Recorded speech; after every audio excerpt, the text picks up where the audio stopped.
क्या पश्चिम एशिया फिर एक बड़े युद्ध की दहलीज पर खड़ा है? अमेरिका की तरफ से सैन्य कार्रवाई की चेतावनी और अब ईरान का ऐसा जवाब जिसने पूरी दुनिया का ध्यान अपनी ओर खींच लिया है। सवाल सिर्फ दो देशों का नहीं बल्कि उस तनाव का है जिसका असर तेल की कीमतों से लेकर के वैश्विक सुरक्षा तक पड़ सकता है। अमेरिका और ईरान के बीच तनाव एक बार फिर तेज हो गया है। ताजा घटनाक्रम में अमेरिकी राष्ट्रपति ट्रंप ने ईरान पर सबसे बड़ा हमला करने की तैयारी की बात कही है। ट्रंप ने कहा है कि ईरान ने अभी ज्यादा दर्द झेला नहीं है। इसके जवाब में ईरान के विदेश मंत्री अब्बास अराक्ची ने साफ शब्दों में कहा है कि अगर ईरान पर हमला हुआ तो उसका जवाब भी उसी स्तर पर दिया जाएगा। अराक्ची का कहना है कि ईरान किसी दबाव में झुकने वाला नहीं है। उनका दावा है कि सैन्य धमकियों से बातचीत का रास्ता नहीं खुलेगा बल्कि हालात और बिगड़ेंगे।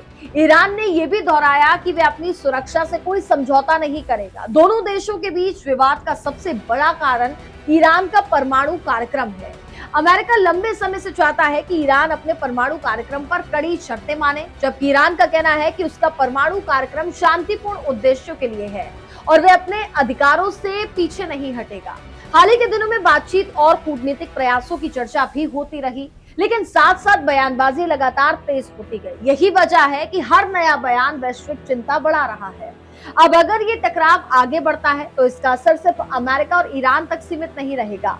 पश्चिम एशिया में अस्थिरता बढ़ सकती है, तेल की सप्लाई प्रभावित हो सकती है और पूरी दुनिया की अर्थव्यवस्था पर इसका असर देखने को मिल सकता है। ग्लोबल इकोनॉमी पहले ही कई झटकों से जूझ रही है और अब मिडिल ईस्ट में बढ़ता तनाव, महंगे एनर्जी रिसोर्सेज और बढ़ता सरकारी कर्ज नई चुनौती बनकर के सामने आए हैं। दुनिया अभी कोरोना महामारी के असर, सप्लाई चेन की परेशानी और महंगाई के दबाव में पूरी तरह से बाहर भी नहीं निकल पाई थी कि एक नया जियोपॉलिटिकल क्राइसिस सामने आ गया है। इसलिए दुनिया की नजर अब इस बात पर टिकी है कि दोनों देश बातचीत का रास्ता चुनते हैं या फिर तनाव किसी नए मोड़ पर पहुंचता है। ये देखना होगा कि आखिरकार आने वाले दिनों में क्या स्थिति देखने को मिलती है, किस तरीके से समझौता होता है, क्या कुछ शर्तें सामने रखी जाएंगी।